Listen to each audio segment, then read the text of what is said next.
Our gospel text for today is taken from chapter 6 of the Gospel of Mark, verses 45 to 52, which is a scene immediately after Jesus has fed 5,000 people with 5 loaves and 2 fish, in which 12 baskets are gathered. And now, the disciples are sent out alone in a boat. And even as they are in the boat, the wind is against them and they are struggling with the oars. They are struggling to move forward. It is very likely that Mark is saying that because the disciples are unaware of the Lord's presence in their lives, the way forward is arduous. The way forward is hard. The way forward is a challenge. And so they are struggling at the oars even as they struggle to move forward.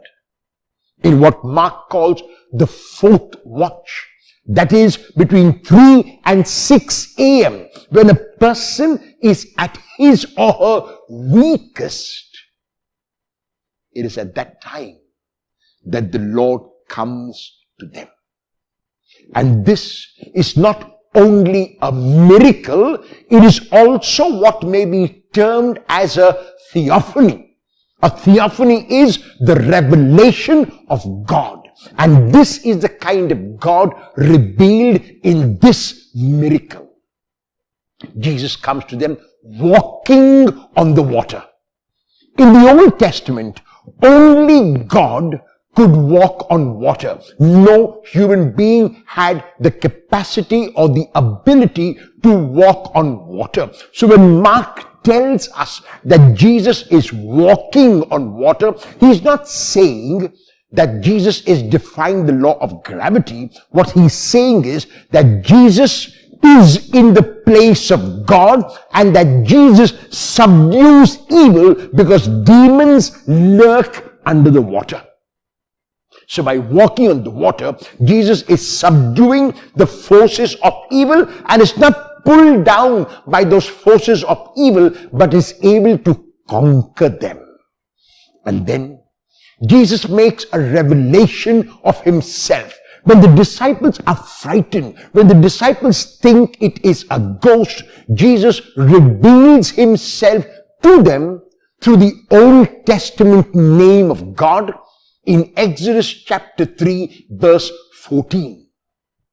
When Moses encountered God and when Moses was being sent to the Israelites, he turned to God and said to God, when I go to the Israelites, they are going to ask me, who sent you? What name should I give them? And God said to Moses at that time, when you go to the people of Israel, say to them, I am who am. Why does God choose this name, I am? Because God wants to indicate that for God there is no past. For God there is no future. For God there is only the now, there is only the present. I am is an indication that our God is a God of the present, and Jesus, when he comes walking on the water in the fright and in the agitation of the disciples, reveals himself to them in the same words in Greek, ego eimi. I am. And then he tells the disciples something which he is saying to us, do not be afraid. By using the same self-nomination of God, Jesus is revealing himself to his disciples as a God of the present, as a God of the now, as a God who is with them, as a God who will sustain them, as a God who will not abandon them, no matter if the 4th or the 3rd or the 1st watch. The God who is constantly by their side, the God who is constantly in the boats of their lives, except if they are not aware of him. The disciples were unaware of the Lord, and that's why they were straining at the oars. Once they become aware of the Lord's presence, once they hear His words that He is God with them, the next moment they find themselves at the shore. There are times in our lives when we are straining at the oars, when we are going through one struggle or another, when there are hurdles in our path, when there are obstacles before us, when difficulties seem to abound.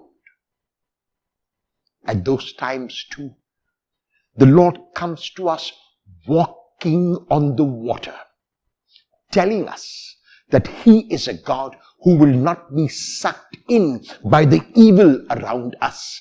He is a God who will subdue the evil and keep it underwater, and He is a God who reveals Himself to us as Ego Eimi, I am.